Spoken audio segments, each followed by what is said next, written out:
There were days when women were led into the arena not as spectators, but as spectacle, dressed as goddesses, queens, or mythic criminals. They say Rome once turned a Greek myth into a public execution. Under the gaze of 50,000 spectators, a woman was shoved into a wooden cow before an enraged bull. And while the crowd applauded, believing they were watching mere theater, what they truly witnessed was the boundary between myth and torture dissolving in blood. This is the story of how Rome transformed the legend of Pasiphaë into one of the most inhuman spectacles of the ancient world. They were called games, but nothing there was play. They were rituals, created to prove that in Rome, even suffering had rules, and no one, neither man nor woman, was safe from them. But to understand how far Rome went, to grasp how the empire that raised eternal columns also raised arenas of death, we have to go back to the beginning, before the Colosseums, before the bloodthirsty crowds, when everything was still called a sacred rite. Get ready to trace the origins of antiquity's cruelest spectacles, where faith, politics, and death blended until they were indistinguishable. And tell me in the comments, could you watch one of these rituals knowing what truly happened behind Rome's glory? The Forumborium smelled of wet stone and dung. No bleachers, no fanfare, just a ring of mud and unblinking eyes. 3 pairs of men step in. They're not soldiers. They're slaves armed to fight to the end, not for glory, for a dead man. It's 264 BC. Decimus Junius Brutus Sceva has just buried his father. To honor him, he pays in blood what Livy would record as Rome's first gladiatorial combat. Not yet a show, a munus, the sacred duty owed to the deceased. The makeshift arena becomes an altar, every blow an offering. The seed, however, wasn't Roman. In southern Italy, Capua, land of steel and discipline, the Campanian custom had already traded direct sacrifice for ritual duels. The Samnites, Rome's old enemies, turned death into staged combat. As Tertullian would say, it was blood offered to the dead, until one detail changed everything. That blood began to entertain the living. What was funeral became program. By the late 3rd century BC, the duels left the tombs and invaded public festivals. They entered the ludi, games sponsored by magistrates, officially in honor of Jupiter, in practice to soothe crises and buy applause. The Senate stamped the funding. What had been family now became state. The transition was silent and relentless. Wooden stands gave way to stone amphitheaters. Calendars set dates. Edicts set rules. Coffers paid for spears, beasts, and sand. The rite became a machine, and each drop of blood, a message carved not in wax, but in limestone. Rome ruled even death. The iron gate opened with a metallic groan, and silence fell over the crowd. From the tunnel's shadows came the drag of chains and heavy footsteps. Then, under the blazing sun, a beast emerged, a lion, ribs showing, its coat matted with dried blood, hungry, alert, ready to kill. But the man before it wasn't a soldier. He was a condemned man, thrown there not to fight, but to die. The crowd leaned forward, eyes fixed. They did not see an execution. They saw entertainment. By the 1st century AD, Rome had turned its arenas into theaters of cruelty. They called them venationes when they were hunts, and damnatio ad bestias when they were executions. A change in name, not in horror. Criminals, rebellious slaves, and prisoners of war were thrown against lions, leopards, and bears, often starved on purpose to guarantee a quick and bloody death. Most disturbing of all, no one saw it as madness. It was tradition, spectacle, politics.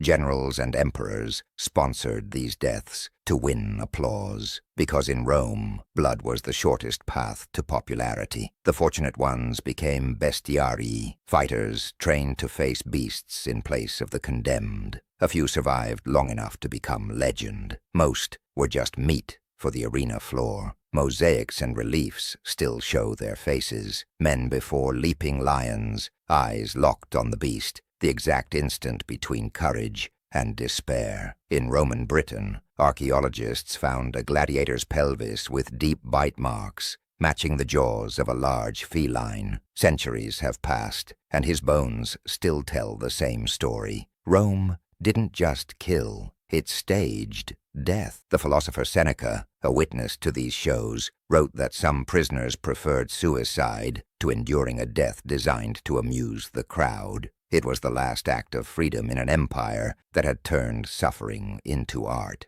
And if this seems like the limit of brutality, wait to see what Rome did next, because human blood no longer sufficed. The empire wanted to dramatize its own mythology, and to do so it began using real people in stories of gods and monsters. Enter Pasiphaë, the woman cursed to love a bull, a tale Rome turned into one of history's most perverse spectacles. But before we get there, tell me in the comments, does violence become less real when we call it art? When the Colosseum opened in AD 80, Rome had already mastered the art of turning executions into spectacle. What had once been punishment became theater, and what had once been religion became entertainment. During the breaks between gladiator bouts, emperors like Titus and Domitian never let the crowd breathe. They flooded the arena with fresh shows, live reenactments of Greek and Roman myths, with actors who truly died on stage. The poet Martial, who watched these performances, described a chilling scene.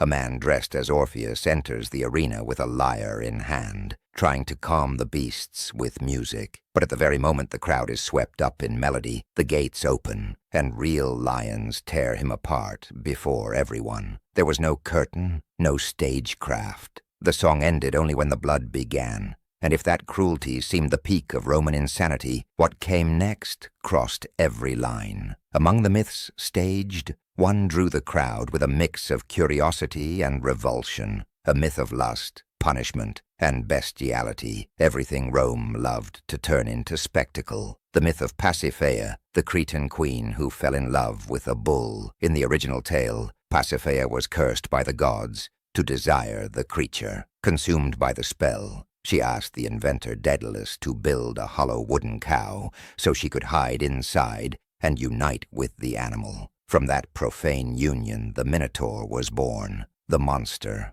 of the labyrinth. Rome decided to stage the story, and as always took it literally, with a real victim. The chronicles of Martial and later writers suggest the arena was dressed as a pastoral scene. False fields, gilded statues, resin torches burning in the sun. At the center stood a wooden structure carved in the shape of a cow, Daedalus's device, remade to perfection. Then they brought Pasiphaë, sometimes a slave woman, sometimes a condemned man in women's dress, clad in translucent silk and crowned with flowers, not for honor, but for humiliation. The crowd laughed, jeered, bet on whether the victim would cry, try to run, or accept the role to the end. And when silence finally fell, the gates swung open. A real bull, enraged, was driven into the arena, goaded by torches, spikes, and spears. The wooden frame closed with Pasiphaë inside. Guards forced the animal in the right direction, and what followed, amid screams, cracks, and applause, blurred myth into execution. It wasn't merely death, it was ritualized sacrilege. Rome mocked Greek tragedy while turning the human body into a living metaphor. When the show was over, slaves washed the blood away, cleared the splinters, and brought in another condemned soul for another myth. Fire was a crowd favorite. Executioners soaked prisoners' tunics in pitch, the dreaded tunica molesta, and lit them before the audience.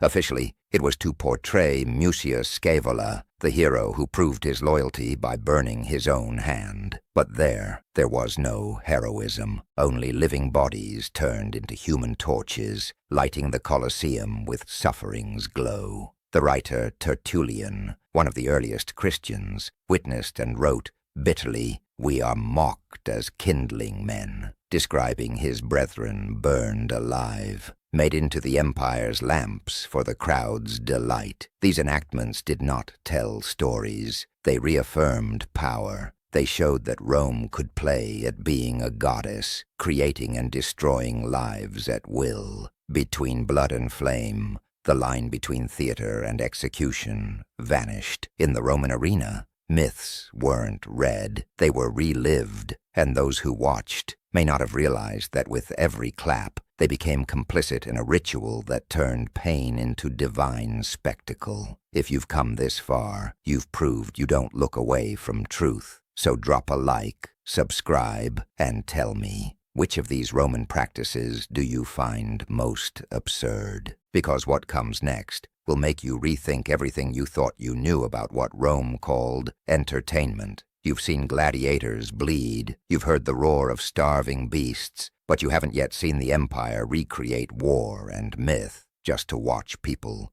truly die. Let's move to the Naumachii, Rome's naval battles. The Roman sun flashed on water newly loosed from the aqueducts, turning an artificial lake into a mirror of imperial delirium. For a brief instant, all was calm. Then, drums, trumpets, and the roar of thousands of voices in unison. Suddenly, from the lake's edges, 2 full fleets appear, triremes real warships, rowed by prisoners of war and the condemned, men with shackled wrists pulling to the beat. It wasn't war, it was theater, and everyone knew that when the gates closed, no one would leave alive. They called it Naumachia, naval battles staged not on the seas, but on lakes carved by emperors. Shows so grand, they made the Colosseum seem small. The first was Julius Caesar's in 46 BC. To celebrate his Egyptian victories, he ordered a lake dug along the Tiber. There, hundreds of prisoners were forced to fight as rival fleets, one representing Egypt, the other Phoenicia. Real weapons, real ships, real deaths. Decades later,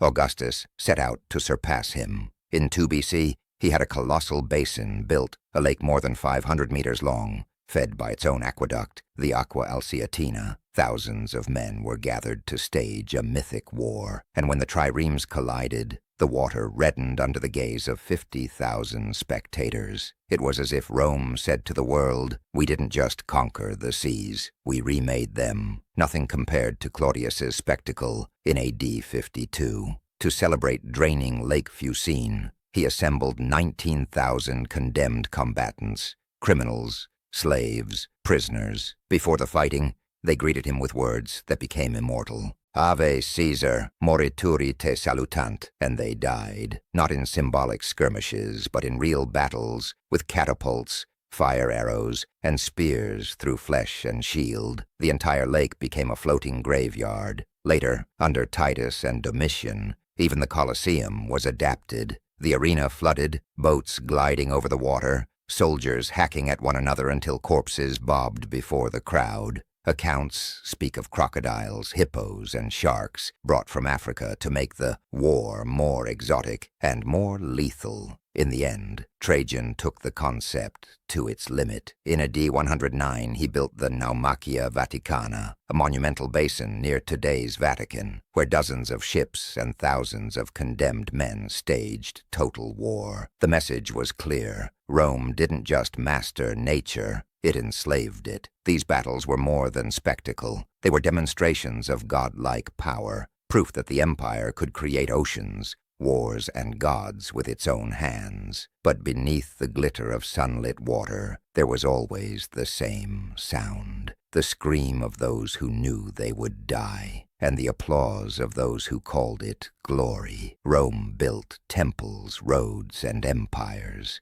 but it also raised arenas of pain, where suffering became spectacle and death diversion. Amid the roar of beasts, the clash of steel, and the fire that devoured the condemned, the Roman Empire revealed its true face, a world where power and cruelty walked hand in hand. And the scariest part is realizing that even after 2,000 years, this hunger for violence disguised as entertainment still lives in us. The stage has merely changed. If you've made it this far, you're not afraid to face history's dark side. So subscribe, and ring the bell, because there's much more to uncover. Stories Rome would rather have buried with the blood of its arenas, Share this video with someone who still believes the Roman Empire was only marble and glory. The truth is that behind every monument echo the screams time tried to erase. You already know this channel doesn't romanticize empires. We confront them until our next descent into history's shadows. Drop a comment with the next story you want us to unearth, because memory isn't a pastime, it's resistance.